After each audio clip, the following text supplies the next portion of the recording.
Every year, on the first day of Rosh Hashanah, we read the moving story of Hannah. So Hannah is beloved by her husband, Elkanah, but despite this love, Hannah is bereft because she desperately wants to have a child, and she's been unable to do so up until this point. It's a story of longing and prayers answered, sorrow and redemption. And it makes sense why we read these verses on Rosh Hashanah, a day when we are invited to notice our own longing, to open our hearts in prayer, and hopefully to begin a new year marked by the fulfillment of our hopes and dreams.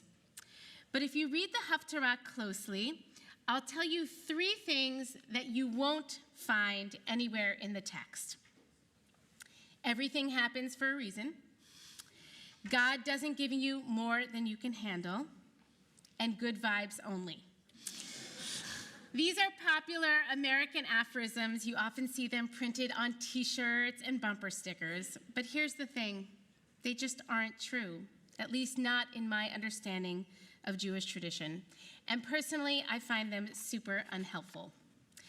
I do not believe that Hannah, or anyone for that matter, is infertile for a reason.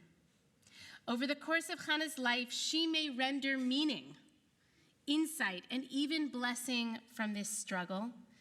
But I simply cannot accept a world in which we look at people suffering, big or small, and respond with everything happens for a reason.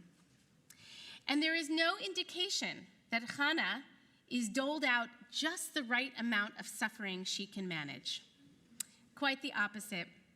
It was not enough that she was infertile.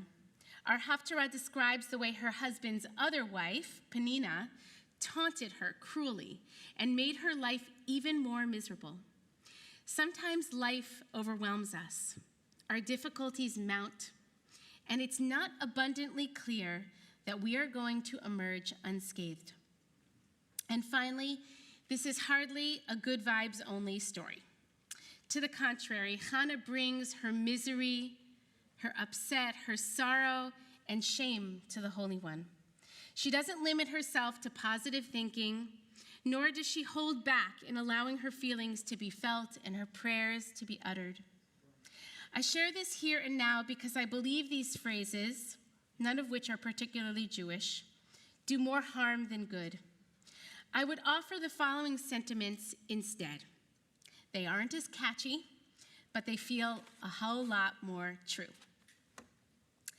Implanted in the human soul is the capacity to derive meaning from our lives, even from our suffering. Sometimes life is more than we can handle on our own. Lean into others, lean into God, lean into the spiritual practices and wholesome habits which support you. And finally, when it comes to Jewish life, all vibes welcome. All feelings welcome. All prayers welcome.